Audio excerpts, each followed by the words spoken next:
According to the Scrum Guide, sprint planning is one of the Scrum events whereby the Scrum team will come together and discuss what do we plan to accomplish in this sprint that's about to start. And also, why are we doing this particular work item that we've chosen? And how is it valuable to the end user and also the particular people that will be utilizing this product? And I've been getting a lot of questions about, Aisha, what is the role of a Scrum Master in sprint planning? What do I do if the product owner want to facilitate during sprint planning? And what would be my role then as a Scrum Master? Or how do we even go about this? And also, who attends sprint planning? Would I let everyone and anyone join our sprint planning? Or how can I base my invites on sprint planning?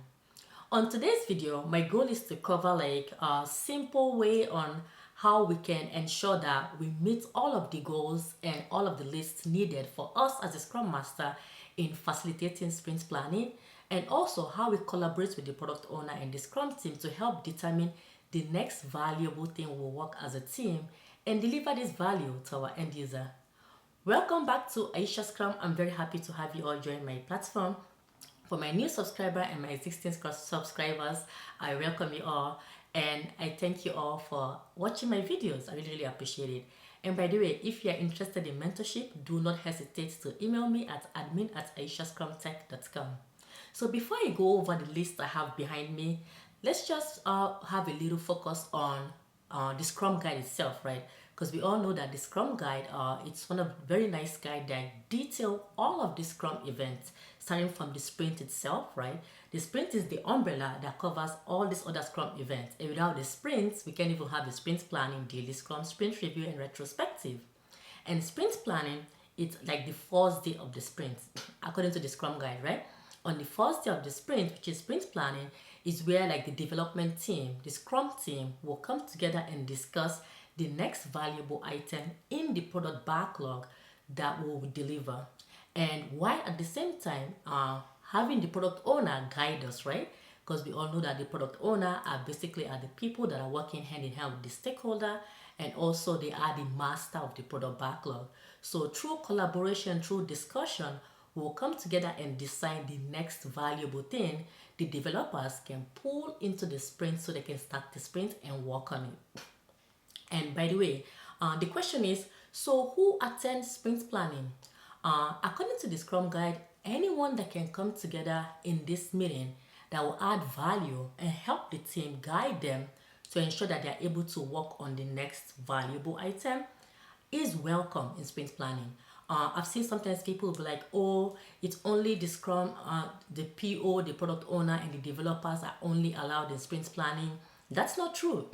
Sprint planning can actually have anyone, any SMEs, any like external developer that knows knowledge of the product, or like engineering manager, anyone, project manager, anyone we have in the team that we know that if we add them to our sprint planning meeting, they will add value.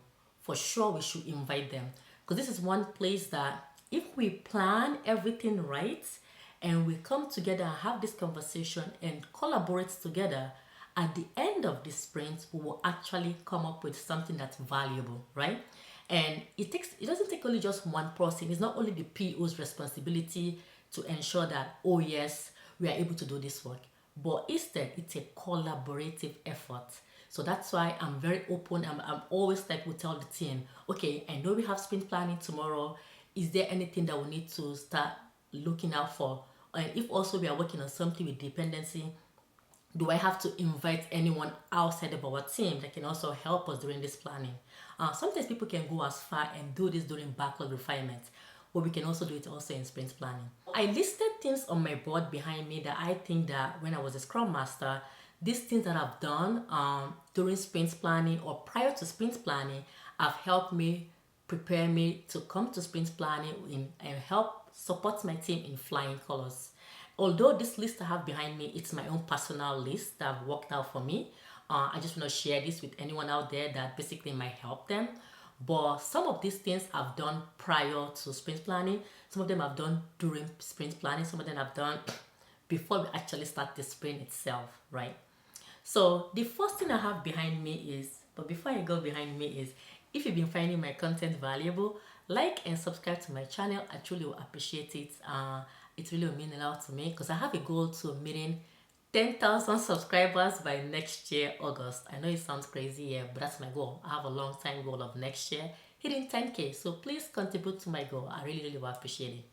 All right, so the first thing I have behind me is start with, oh, my red pen is not working. The first thing I have in my board is start with last sprint, meaning that, let's say for example, today is the first day of the sprint and it's on Wednesday. And yesterday was the last sprint on Tuesday. So before I come into sprint planning and start discussing, okay, what's the next thing we are working on? I'll first have to just do a little refresher on the team. Like, it is true, we had our retrospective yesterday. Yes, we did talk about all of that. During the sprint planning itself, I like to open my velocity chart. Like, okay, team, this is what we planned for last sprint. We committed to, like, for example, 40 story points.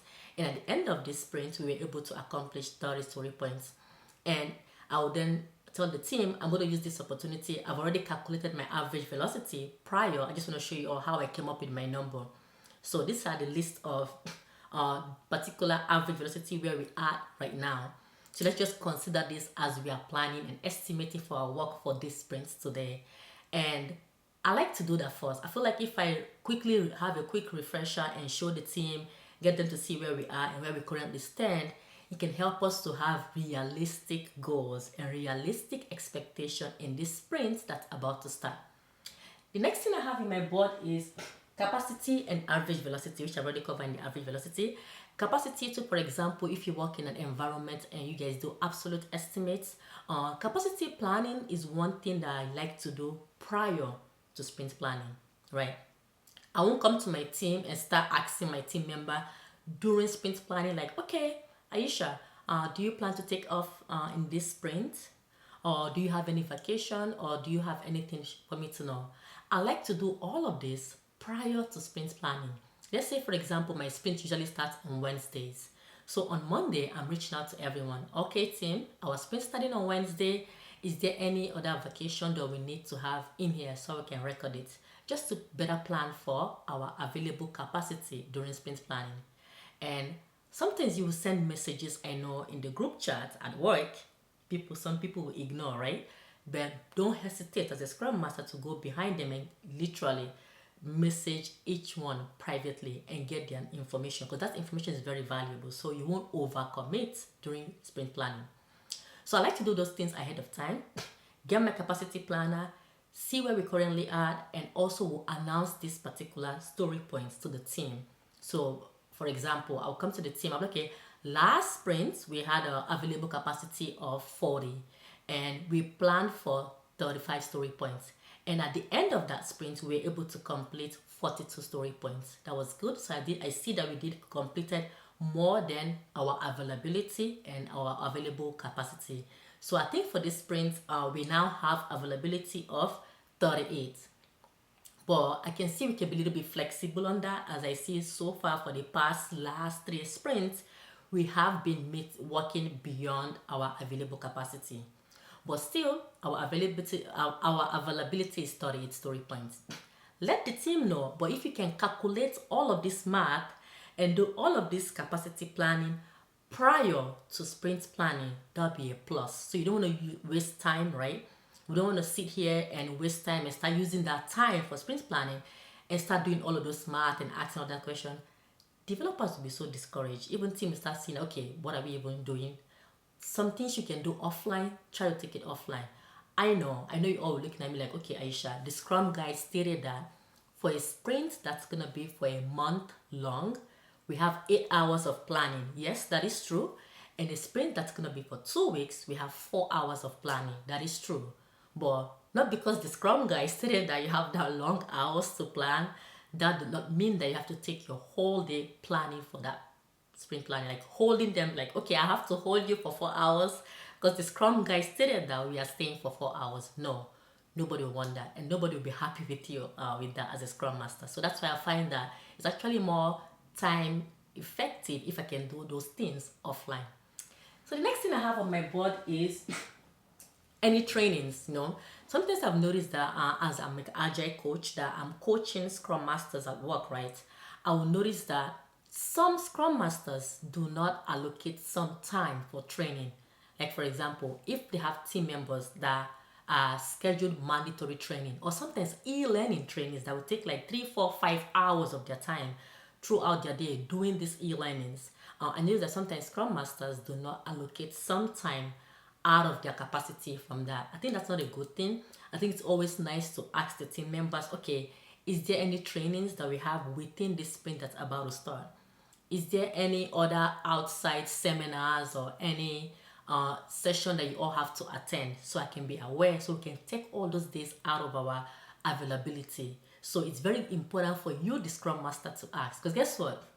If you do not ask, no one will tell you sometimes. Because sometimes some developers will tell you like, oh yes, I'm not available so and so time, I'm going for this seminar. Sometimes they will not, and you will have to ask, and later on you start your sprint and you see that, oh, you have like 3 people that will be gone for 2 days, and you do not want that. That's why it's very important for you to be proactive and always ask questions. Yeah, I know most of the time for our job we will always ask question, and this important question that can help drive this work to done. All right, so the next thing I have is sprint goal and objectives, right? So I know like we all like there's a lot of controversy out there about, do we have sprint goal, do we need sprint goal? I don't even want to touch on the controversy about having sprint goal or no sprint goal. I see it's important to have sprint goal because I can imagine doing something that at the end you don't have a goal. Right now I'm doing this video, right? My goal for the end of this video is you all will understand what are the key points and key take you need to know as a Scrum Master when it comes to sprint planning, and how can you better prepare your team and better help your team to be very productive during sprint planning.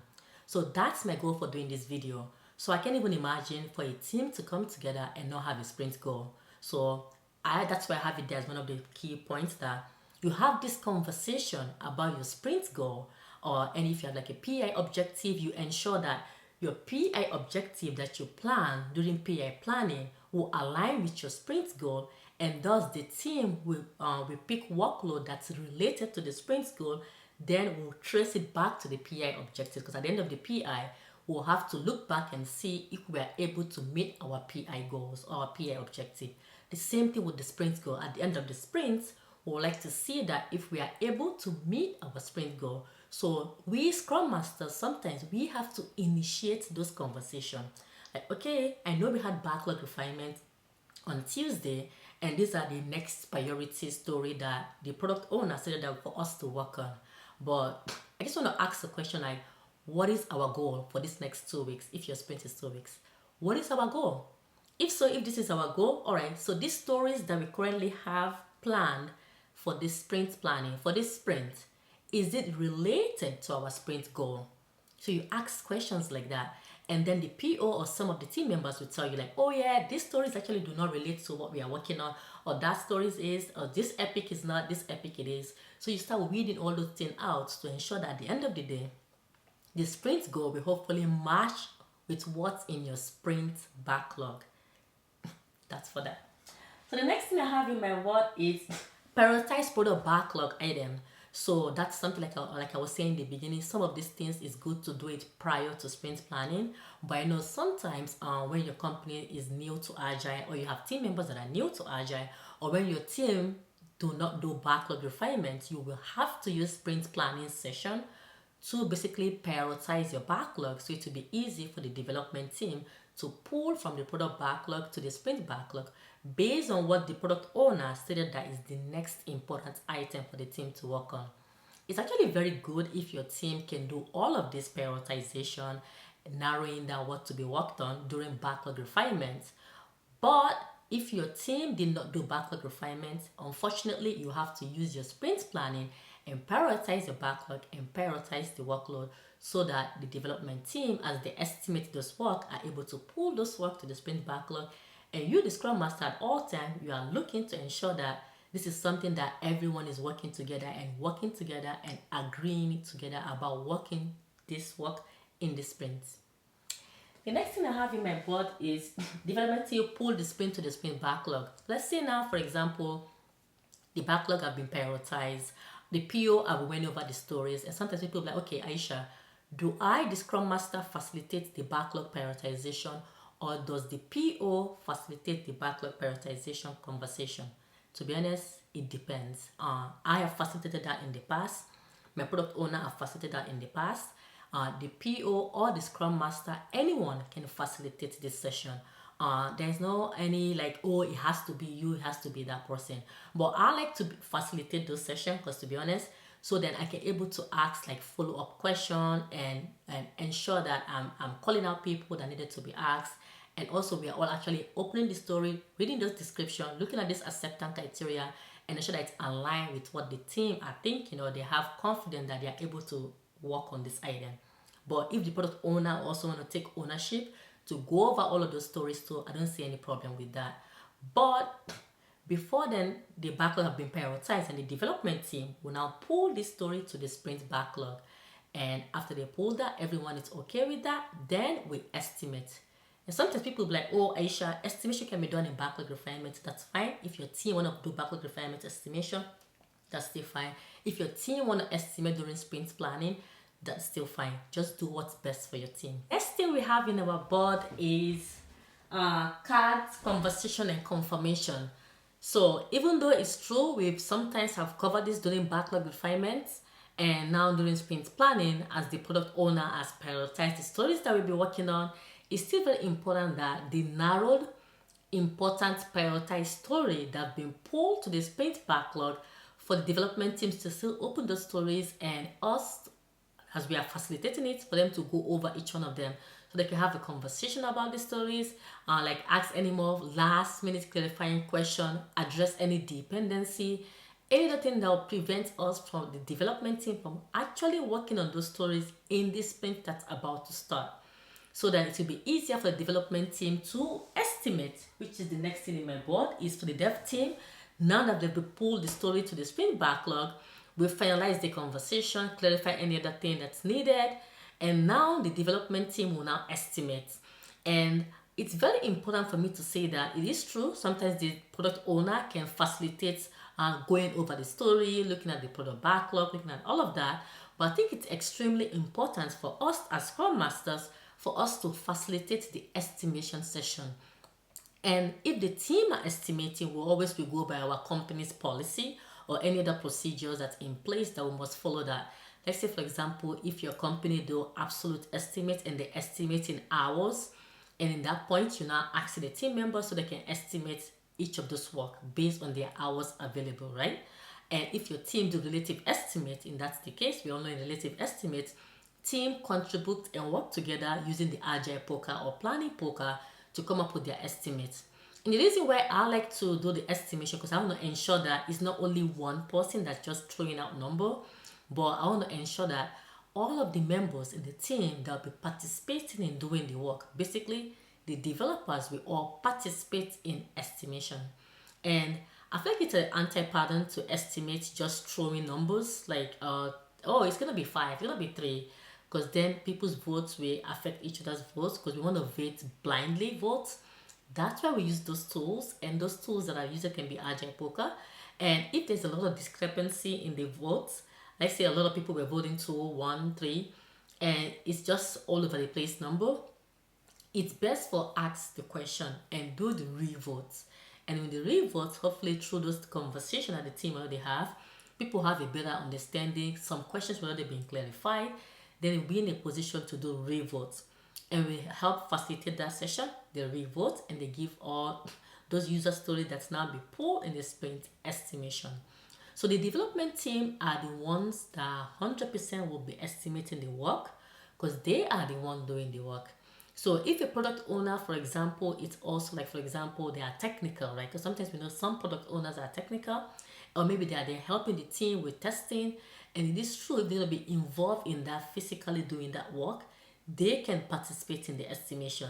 Basically, whoever that's in the team that's doing the work should participate in estimation. Not just one person, not just you, the Scrum Master, or the tech lead, or the PO telling them how to estimate, but the development team should take that responsibility and estimate.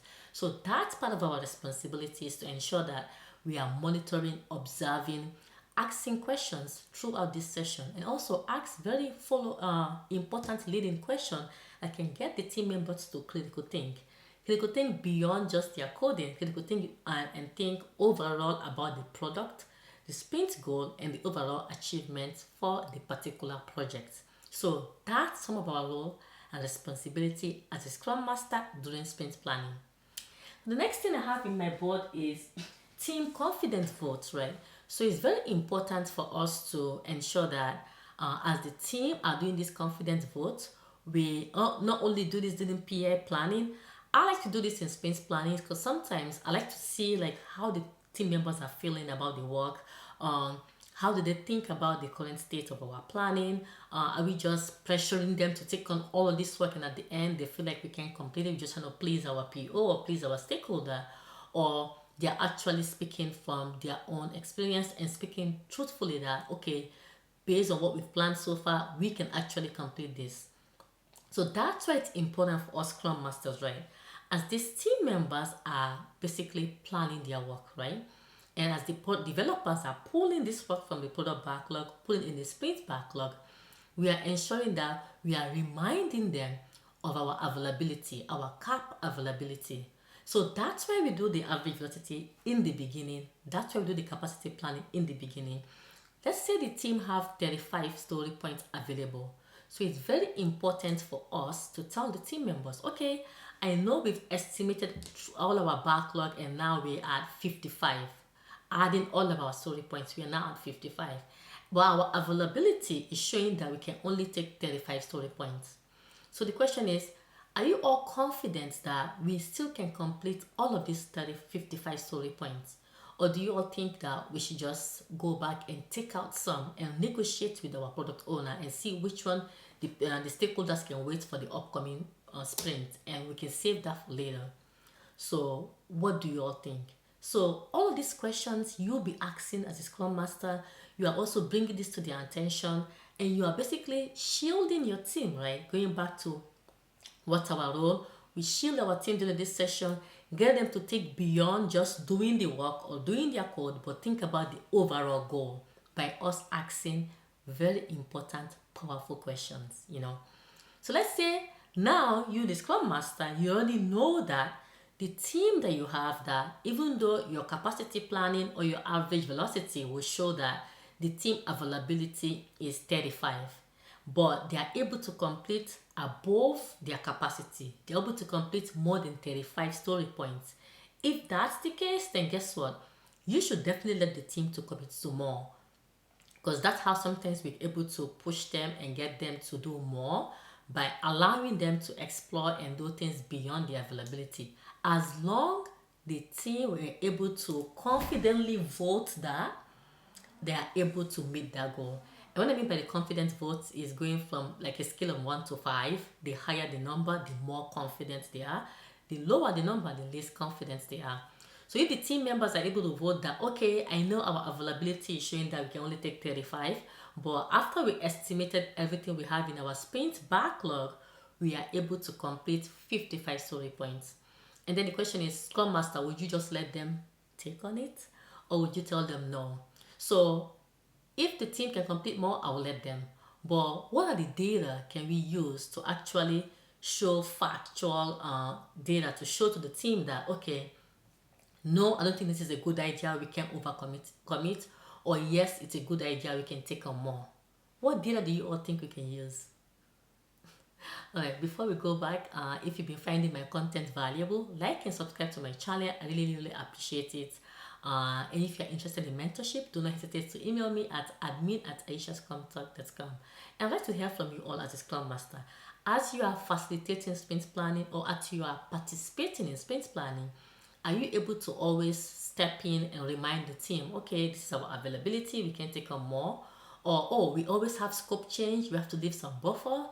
Or, no, we can do more. Are you always like joining in and saying such things so you can help your team think? What are things you've been doing during sprint planning? I would like for you all to comment down below in our chat. So the next thing I would say basically is I will look, to answer my first question is basically you look at your team velocity. So if you look at your team velocity, you look at past sprints, you can tell if these team members or this particular team are able to basically complete their work as they stated they will do during sprint planning. Like for example, if your team have been committing to 35 story points and at the end of the sprint, they're able to complete like all of the story or even more, that's fine. But if you have a team that you see that you commit to like 60 story points and at the end they will complete 10, you can't let that team members to keep committing to triple the amount of what they are completing. And that's why you have to get them back and show them, right? Because sometimes you just want to tell them, oh, we can do this, oh, we can do that. But you show them, you open the velocity and you explain things to them why we can overcommit. This is why you look back to those previous sprints and you show to them like, okay, last sprint we said that we're going to be completing 65 story points. We only completed 10. The last two sprints we committed to 68. We only completed 5. The last sprint we committed to 78. We only completed 20. So if that's the case, I think we really have to go back and either look at the way how we estimate or maybe have a conversation. Maybe some people do not understand how we estimate or we are overcommitting. We have to cut back in our commitment. So I think if we can do that, that will be very, very helpful. So you tell them why. But sometimes I see the mistakes that we do as Scrum Masters is that we just tell the team members, no, we are not doing that. Or no, we can't do that. No, that's not something we're going to do. But you don't tell them the reason why, right? It's very important that if we're trying to suggest new ways of working or new good practice to the team, we always should show them data that can back our statements or some kind of anything that you can back, going back from your backlog or some documents you've already saved for yourself for Confluence, and then you can show to them like, okay, for the past month, for the past 2 months, this is what we said we've been doing, and at the end we've not been even close to that. They will listen. They will actually get you and see that, okay, this person is actually saying the truth. I think we can keep that for later. So it's very important for us to always show them the reason why, because if we are able to tell this to the team, they will 100% trust and believe all of our suggestions and they won't push back as much. The next thing I have in my board is finalize the sprint goal. I know I did touch on in the beginning, we have to discuss what we plan to do and to cover the product goal and cover the sprint goal. And at the end, before we, the Scrum Master, start the sprints, we should always read and summarize the sprint goal to the team, and ask the team like, okay, now that we did our confidence votes, now that the team developers have chosen the work they want to work in the sprints and the product owner is okay by that, so are you all still confident by this sprint goal we are able to make this at the end of the sprints? And just for you all to know, this is our sprint goal for the sprints. And if everyone say, okay, are you all good? Yes, we are good. All right, fine. So the next thing is now, okay, now we'll start the sprints, which is the last thing I have in my board, is to start the sprints. Then you start the sprints and we wish everyone luck, and hopefully at the end the developers were able to update their Scrum board, do their work, and also communicate if any issue happen, and we can escalate as needed. I hope this mini suggestion that I have for sprint planning have been very helpful and valuable to you all. My goal hopefully is to go to Jira also. My next video, I'm going to do a Jira video where I'm going to cover how can we role play all of this in Jira. Yeah, how can I actually show a backlog and see how we can maneuver all of this, that we can help teams to plan for those sprint planning. And hopefully by the end of this, you all Scrum Masters too will know what are your roles and responsibility during sprint planning. Thank you all for watching my channel. I'll see you all again in my next video.